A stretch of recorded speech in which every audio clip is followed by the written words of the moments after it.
What's up, you dirtbags? Luke and I are back. I am in a new studio today. I am in Las Vegas, the New York for one night. But Sin Luke, City. what is going on, man? How we doing? Mr. Luke, cheers, my man. I'm actually Cheers, I'm cheers. not drinking tonight because we got to go push some snow here in about 5 hours. So I'm supposed to be sober for that. So no drinks on this one, unfortunately. Hey, look at you being responsible, and yeah, had to clarify too, because if anyone was watching this, they're like, wait a minute, I think Luke pushed snow that night. Yeah, I had to because I know Jeremy listens to him. So if he was like, Luke, I know you were fucking drinking. No, I wasn't, Jeremy. I promise. Nothing in the hands. Nothing in the Yeah. hands. So yeah. But also, before we get started, I just want to give a shout out to Luke. Purchased his first house today. It sounds like they close in January. Congrats to you and Olivia. Super exciting. Like a huge step in your life. I couldn't think of the word at the time. Sorry, but just a massive step. So congrats to you. Yeah. Thank you, man. I mean, yeah, first time home buyer. So it's literally, from step one, like what are we doing here? And it's been a great process and hasn't been too stressful. We made a few offers here and there, but I think the market, was pretty great for us in Arizona, starting to come down a bit, but still a bit expensive. But yeah, dude, what a rush that was today. We drove to Vegas today for a 1-day trip, got the text, hey, you guys are homeowners, and we're just like, let's go. Just a whole different feeling. Man, so yeah, Liv and I are pumped. We're doing a bunch of work stuff and traveling this month, but yeah, January 3rd, we're gonna move in. And in Arizona, it's like right next to a lake, which there's not many of those. So is it a man-made lake or is it like a sacred lake? Because I feel like if there's a lake in Arizona, it's got to be man-made. I mean, it's got all the fingers, so like everyone's on the lake, and then we're cool. Like just off. But yeah, it's so cool. Like we're excited just to start building equity into something. I mean, we've been renting our whole lives, which it is good up until a point until you can afford to buy. So we're stoked. Fuck yeah. Well, again, congrats to you guys. Big step. It's been a while too since you and I have just kind of hopped on with ourselves. I feel like we just had a roster full of really good guests and really good conversations that we wanted to hammer out. So it's fun to just kind of be back and bullshitting the way we used to back in February. Yeah, man. I mean, I was thinking about it today, and these are probably, and no offense to any of our guests, but these are probably some of my favorite episodes, just because we just talk like we normally talk, and we don't have much to prepare because we talk so much, and it just works out really well. But yeah, some big things obviously have happened, since the last time you and I've been on, but really exciting things too with the podcast, Dirtbags University, which I know I wanted to dive into a little bit here. So we had our second Dirtbags University. This one was focused on cash flow and construction. I would say it was a bit different than the first one, and 100%. It and we're feeling it out. We're trying to provide the most value for everyone, and I think both episodes provided a lot of value, but correct. I also think, and maybe this is, you and I just having like a higher bar. I think we can do so much better with like our mission of what we're trying to do. I agree. We haven't really established really what that mission is either. I think we just kind of had the idea of, hey, we really need to get more of an education piece to this. We need to get something to where we can bring people together to where it's not you, me, and somebody else talking, but we can have a lot of different opinions and a lot of different perspectives to where we can, ask these better questions. So hopefully people can learn. So yeah, definitely. And I think what I really like about that is because we're setting the stage in a good way. Like we're still figuring it out, but we're setting the stage for like, this is where we come to learn, be a little bit more serious, and dive in deeper into different topics and scenarios. And so I think what would really help us is, hearing from everyone that's listening, like what are those main issues that they're struggling with, or what would they want to sit through a webinar with, and just do a deep dive on, like what topics are those? And I think we can definitely make them happen. And also just, just with our speakers, we've had amazing speakers coming on so far. And so kind of planning for January, who do we want on? and also what topic are we really diving into. So I think, yeah, shoot us a message and let us know kind of what you guys are thinking. And but we've had great numbers on both webinars, and we're just going to try and keep growing that. 100%. And like you said, just getting more feedback as far as what others want, right? I feel like the conversations that we had were like a very kind of general, like a lot of people have this issue. Like you and I always say, we really want to dive deep into things. I want, your struggles that you're seeing sent to us. So then you and I can figure out, okay, are other people having this? Who can we have on that might have expertise in this, that might have experienced this, to where we can really get a good conversation out of it?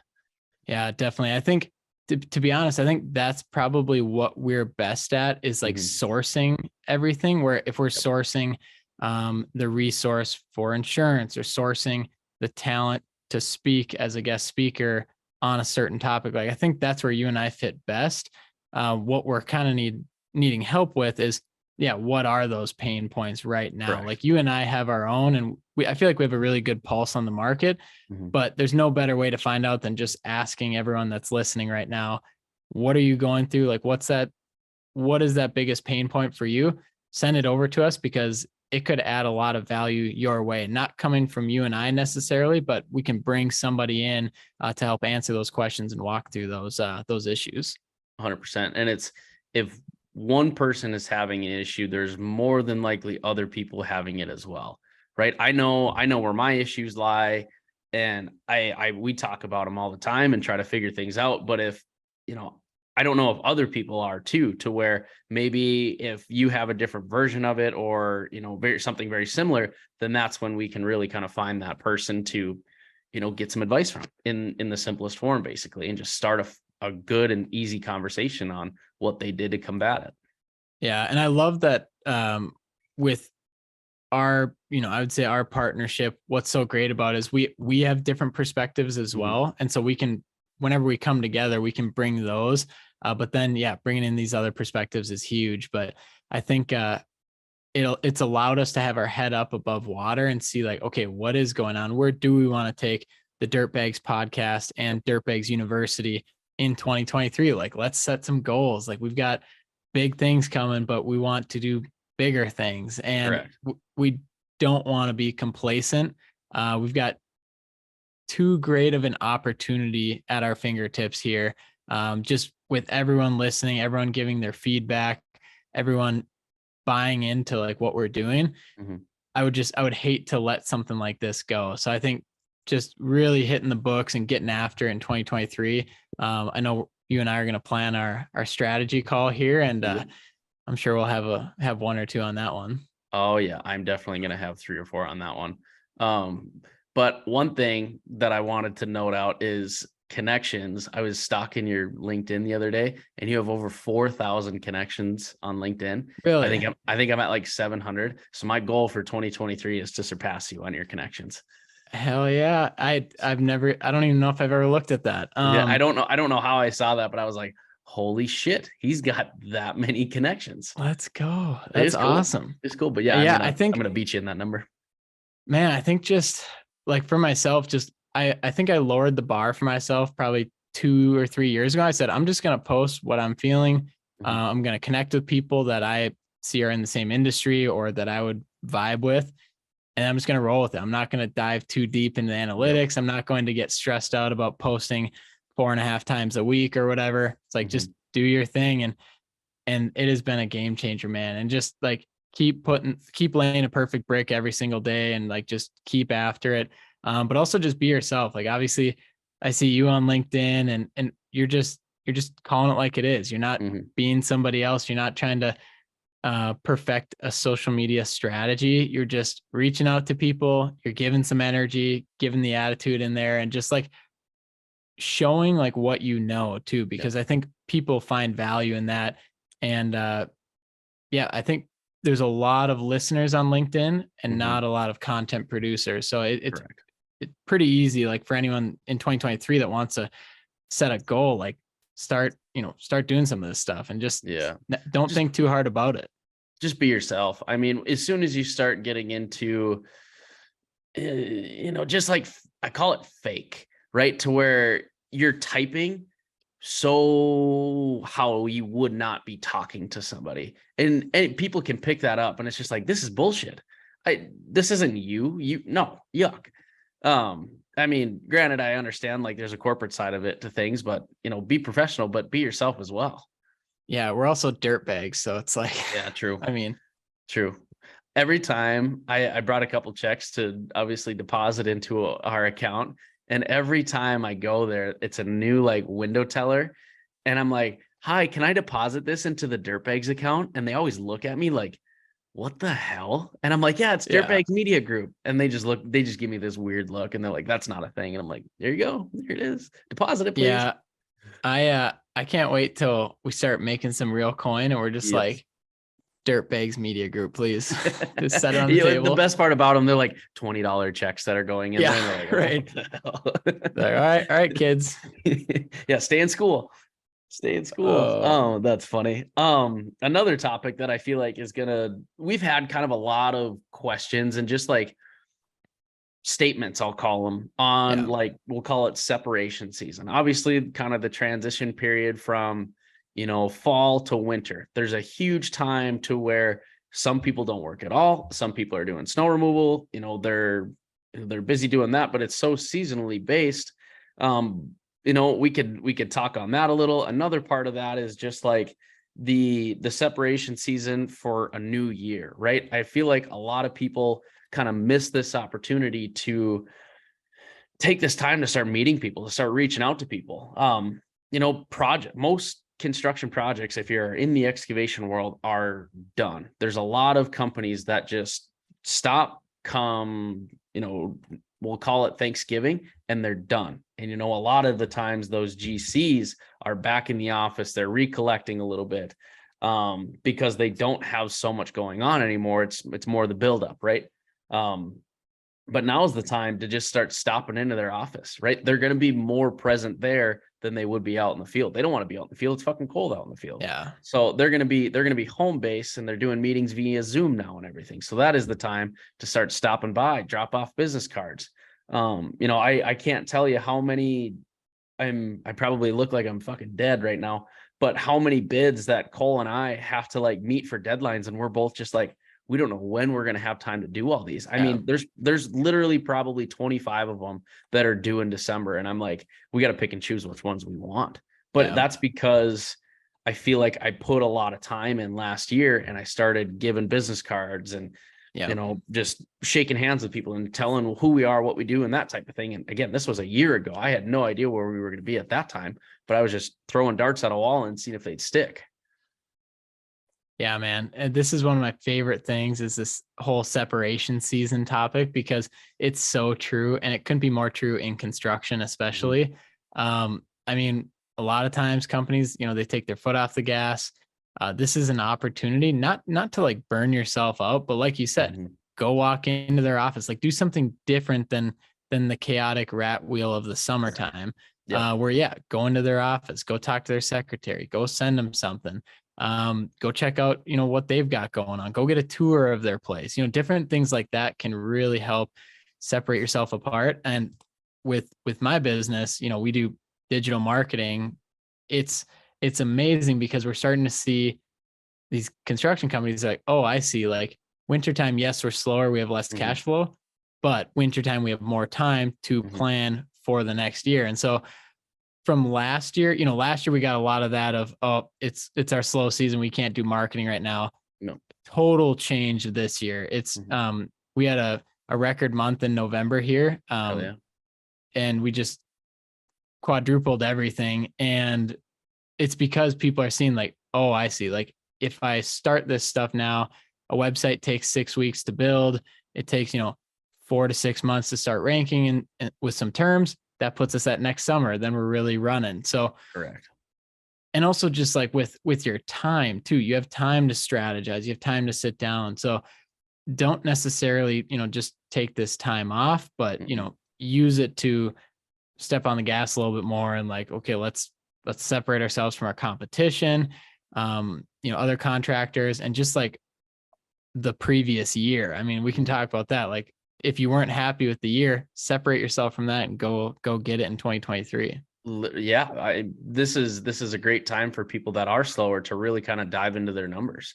That's Yeah. what I've got an accounting meeting here next week on Tuesday, and that's all we're doing. We're going to dive into what Nice. made money and what didn't money, or what didn't make money. And what didn't make money is getting cut. I Yeah. don't care, but I'm to the point to where I'm not in business to pay to go to work. James said that. I'm in business to make money.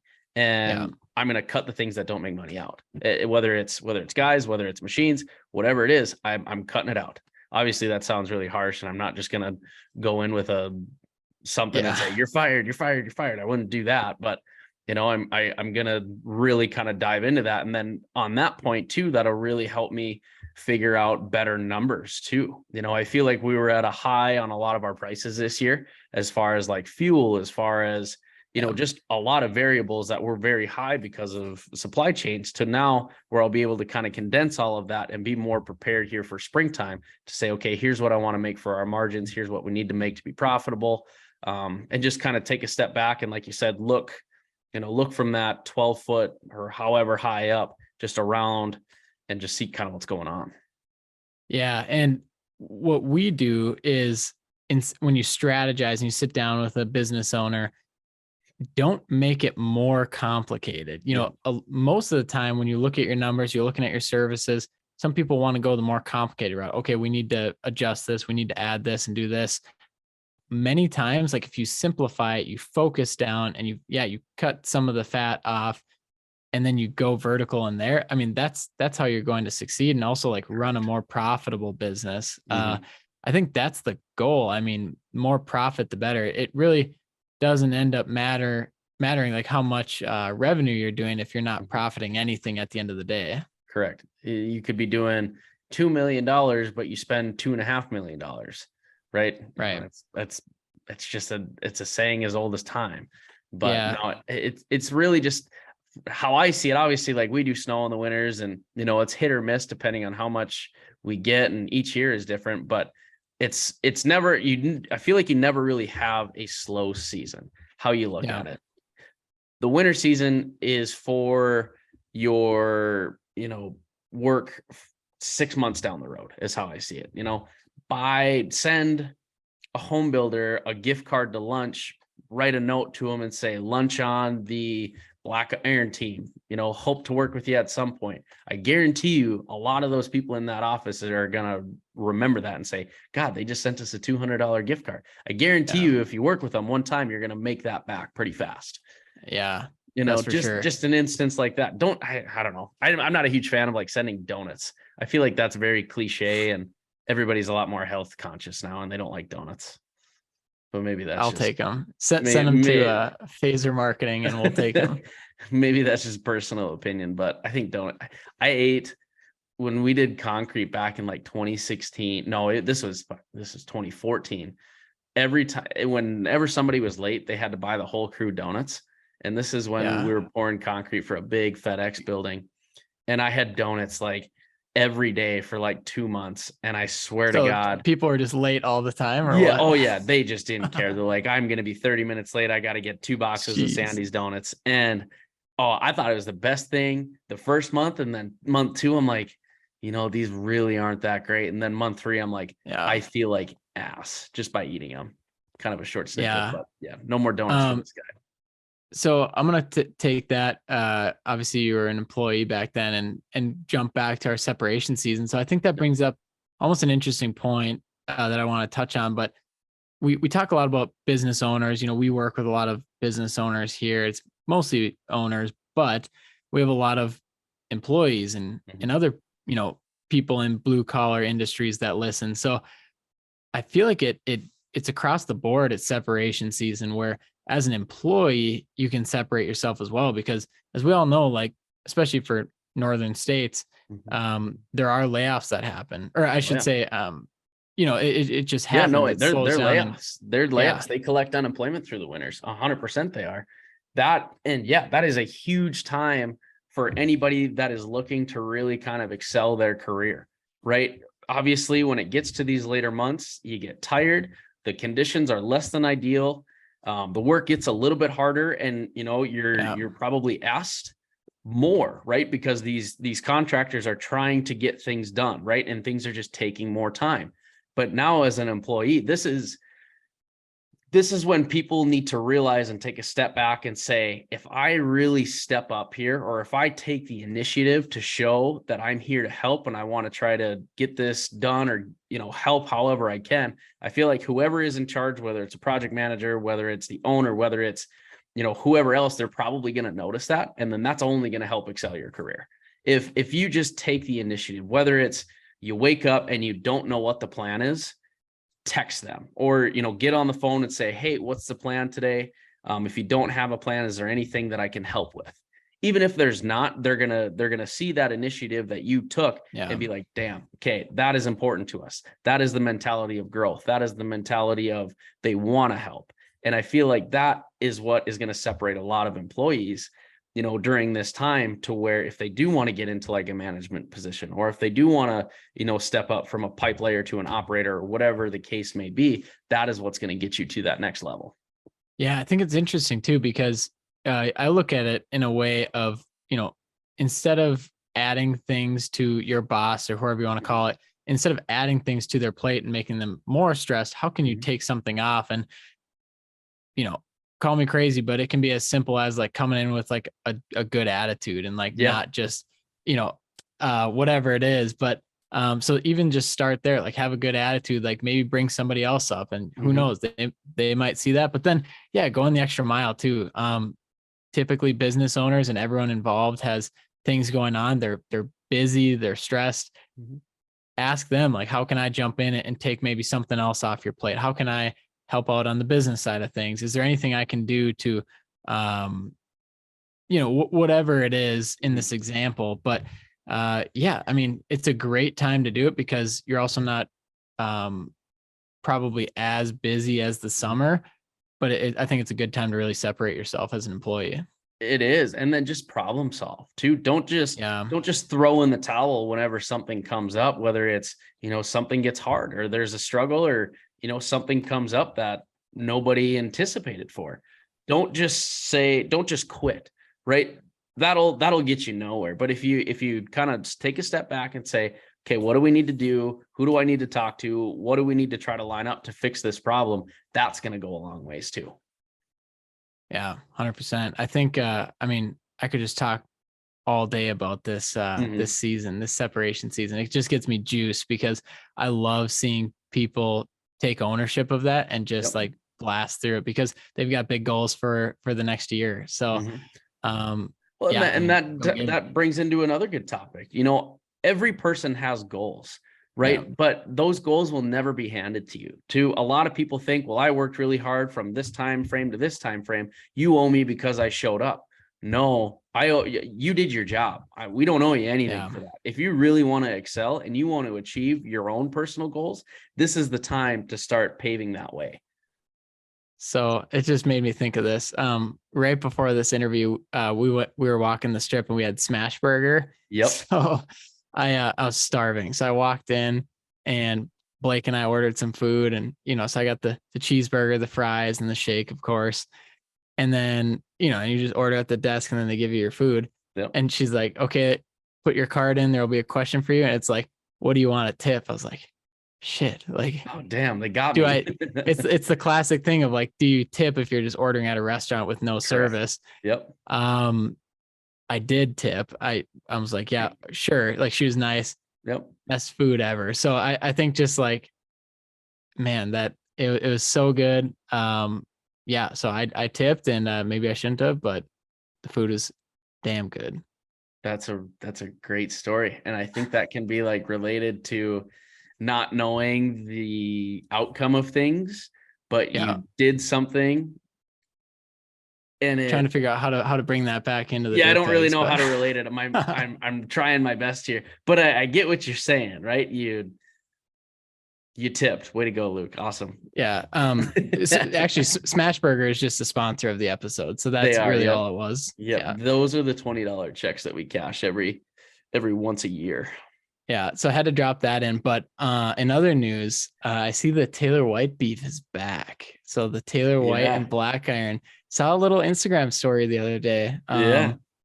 He's got the Western hat, about to throw it away, and then you've got the You got the lighter? KWC hat. Yeah. I actually did singe it pretty good, and I was like, well, I guess it just sits in my backseat anyway, I guess. So sorry, Taylor. When I sent him that package, and this was really funny too, I was sending out hats to people, and there was one that I sent to a GC, and I was doing Taylor's and theirs at the same time, and I printed off like a picture of somebody flicking Taylor off, because he wrote something on the sheet. I think it was like "fuck you" or something. So I printed off like a dude flicking him off, and then I said from. It was the wrong one. No, I was worried about it, but it wasn't. And I said from you know who, and then I addressed it like I spelt his name weird, and I don't know if he noticed it or not, but it was like TAYLEOR or something, and then I did White WITE just to piss him off a little bit. And I don't think he noticed.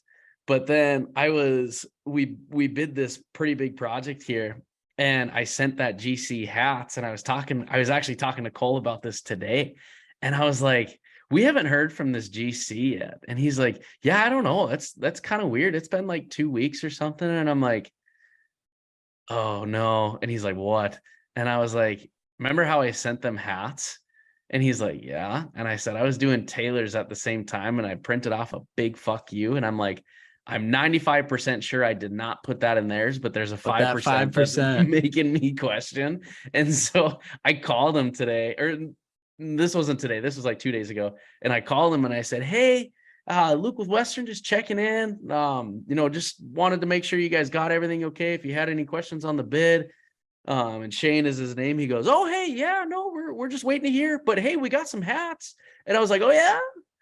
Anything else? And they're like, no, we love them. Thanks so much. And I was like, thank God. And then that's when Taylor was sending me snaps of his burning it. And yeah, so that was funny. Dude, that's a little hilarious. heart attack moment.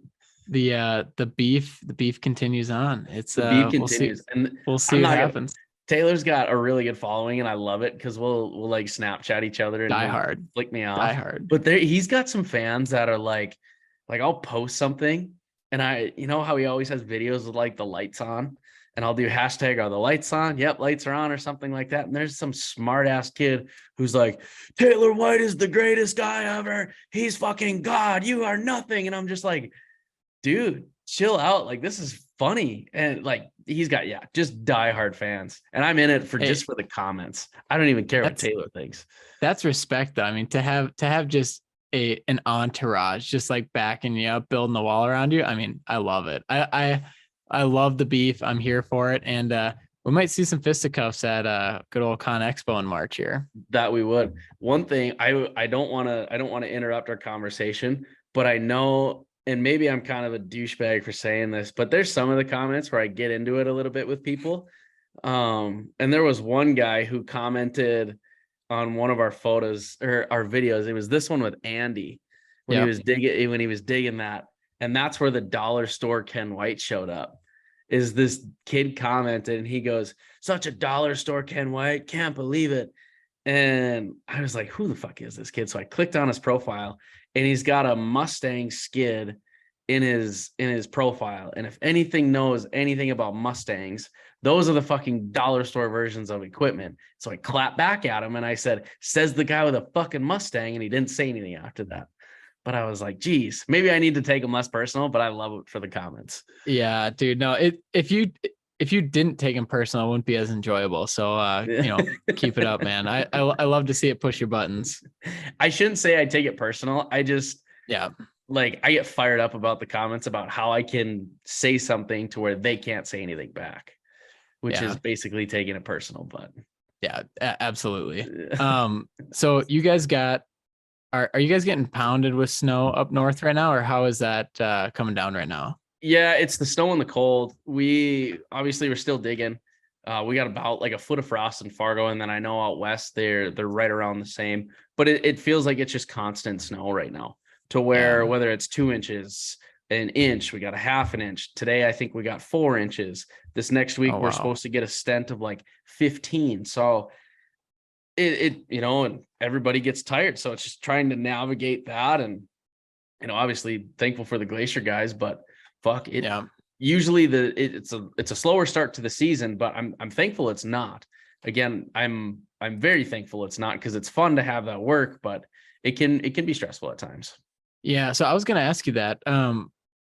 Is it like more stressful in the winter or the summer, or does it totally depend on like how many days straight because winter is just like you could go days on end of just Yeah, you could straight go work. you could go weeks without anything in the winter. I would say the winter's probably more stressful just because you never know when something might Yeah. come up.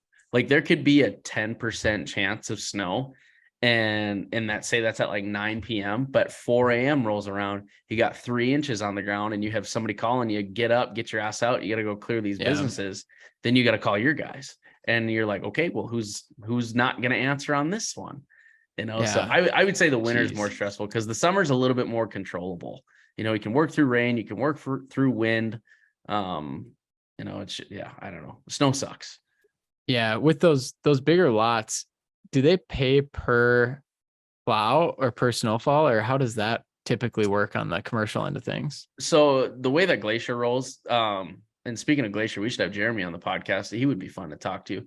They Yeah, do. he'd be So awesome. they've got a whole setup. I think they have like 30 some loaders or something, but then they subcontract people out like us who I don't want to take on any of my snow accounts just because I don't want that headache. They subcontract us on, and then they pay us an hourly rate per machine. They basically give you a route and say, this is your route, take care of it. Here's our expectations. We'll call you when to go out. And then that's it. Then you bill us for your time. Oh, it's that easy, huh? They make it really easy. Obviously, like there's tablets that they use now, and there's Sure. GPSs on equipment, which is good. It helps for the billing side, but yeah, they've got a really good system. That's cool, man. Yeah, I suppose snow is interesting because I've noticed that you either have to be in it big time, like Glacier, or it's tough to make it. I feel like unless You don't make money subbing. Yeah. I'll be the first to say it. It's more for just something to come in to offset some of the expenses. Sure, I That see. you don't go into it being a sub making money. And anybody who says they make money as a sub is a liar. Yeah. Totally going to take that and run with it here. Backtracking on this 2022, what are some of the most profitable, like not specific projects, but services that you've noticed and have provided? I think they're all profitable, right? Yeah. It's the thing that kills us sometimes are mistakes that are made on projects. Yeah. We got to try to limit our mistakes. We got to try to limit just small things, right? And then that'll really help our profitability. But digging basements is good, but we had some issues with our software this year to where they were digging at a really weird angle, and we had to import a bunch of material, and it was basically a wash. Yeah. So I mean, it's all profitable. It just, there has to be a really good plan in place, and there's got to be the right equipment to do it. So there's not like one realm that's profitable over others, because everybody, if they see a bill, they'll be like, holy shit, you're making what? It's like, well, no, here's the cost that's associated with that too. But yeah, I think the sole thing is mistakes is how a lot of people can limit. But yeah, I mean, you're not in business to not make money either. So I feel like a lot profitability is a swear word to some, which it shouldn't be. You need to be profitable. And I think more people need to realize that too. Well, I think, and I think we'd mentioned it earlier, but that's what you're going to walk through. And that's what we walk through at the end of the year, especially is profitability. Like what kind of things can we cut? What kind of things can we add? How can we be more profitable in the next year? But at least you have data to look at. You have the whole year of 2022.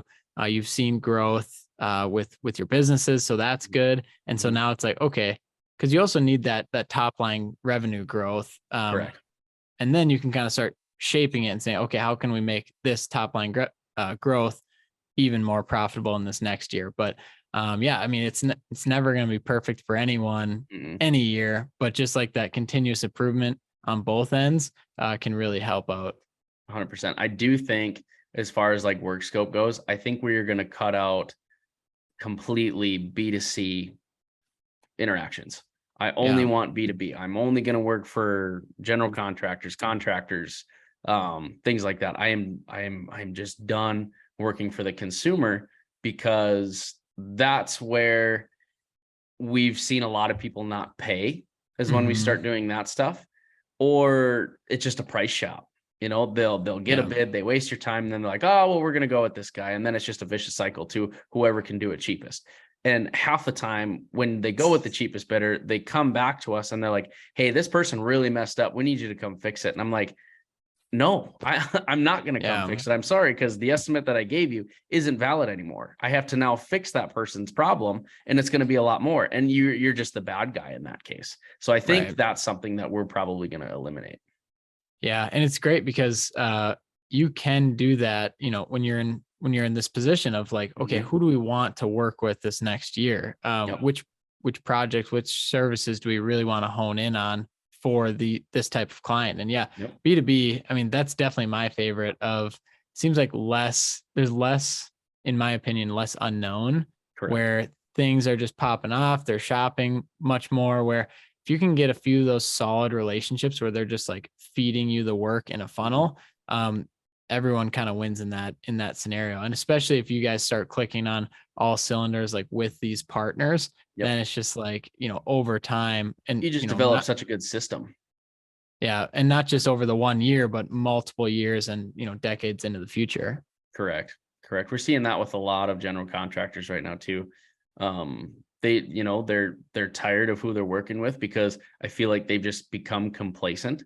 And I don't want to say greedy, because maybe I don't know where they stand, but there's a reason why there's a lot of general contractors looking for new people to work with. And so, I'm really anxious to take that on and just learn new sides with different businesses and meet new people. And, from there, pick out the ones that we want to work with and the ones that we don't want to work with. Yeah, absolutely. And at the very least, get on their bid list. Like it's hard for some of these GCs to say no to that. If you're a good, nice, young person, you come up to them and you say, hey, this is what we do. Kind of show them what you do, show them your website, show them all that. And then, ask to be on their bid list. And it's hard for them to say no, because they haven't given you any projects, they haven't given you any money, but they're going to give you a shot to see, let's see what you can come up with here. And then, get that in there, get that first one, crush it. And then you can really start building it up. But we're seeing that too. I mean, just the world of, where these GCs only work with their one contractor, it seems to be shifting a bit where, okay, we'll take a look at some other guys here. Yeah. If you can come in and get it done, great. We need somebody. So I feel like it's out there ripe for the pickings. It is. And this is where you can start being selective too. Like, obviously, I'll give anybody a chance and I'll work with anybody. But if they try to fuck you in any way, or if they're just someone you don't want to work for, don't be afraid to say, take me off your bid list. I know there's one that I will never work for this contractor again. I'm not going to name names, but as soon as we're done with the project, I am going to email all of them and say, please do not contact us for any more services. I won't bid them, and I will not reply to your emails. Yeah. And you have the power to do that. And I think you don't always have to say yes. Yep. That's huge. That's probably one of the biggest powers that you have as a business owner, is saying no, is firing a client, is, saying no to that partnership. I mean, we get big eyes and everything looks shiny and exciting as an owner, but you have to make those decisions and look at like your sanity and then the health of your business as well. I got scolded by a couple people for that too, because I told them, I just said I will no longer work with them, and they're like, "You're gonna cut that relationship off one?" And I was like, "Yeah, I don't want anything to do with them. How that project went and how they handled things, I never want to go through that again." And people are like, "Oh my gosh," and I'm like, "I have the power to do that. I don't care." It's not worth it to me to keep putting up with that. To where, on another project, it's just a night and day difference to where there's understanding, there's, a team side of things. And I will work with that contractor as much as I can, so the good ones are out there. You just got to find them. Yeah, absolutely. You got to dig a little bit to get them. You do. You got to go through the bad to get to the good. And, as much as that sucks, but it's so true. Yeah, definitely. Well, Mr. Payne, this episode absolutely flew by. So I think we'll kind of wrap it up here, because you got to get out, push some snow. I'm going to be home this weekend back up north. I can't wait to do some ice fishing, like get home back to the snow. Absolutely, man. But yeah, and obviously I'll get to see you soon. So I'm stoked Yep. for that. But big things, man. We got a new year coming. We got our Dirtbags meeting. We've got our Dirtbags University that we're shooting for January. We'll launch that official date when we get it. And just a lot of updates for you guys. So we, I know Luke and I appreciate more than anything, like everything you all do for us, and just like sending us the love and the feedback and the messages. Like we read everything, we go over it. So we just can't thank you guys enough. No, thank you guys again. And everybody out there, remember it's separation season. Do what you can to separate yourself. Yeah, let's get after it. Let's have a huge 2023. Let's see some growth. And yeah, it's going to be good. It's a big table of success that we're all going to be at. So let's get after it. Okay. Theoretical cheers, man. Jeremy, I'm not drinking. Thanks for your time, Luke. Cheers.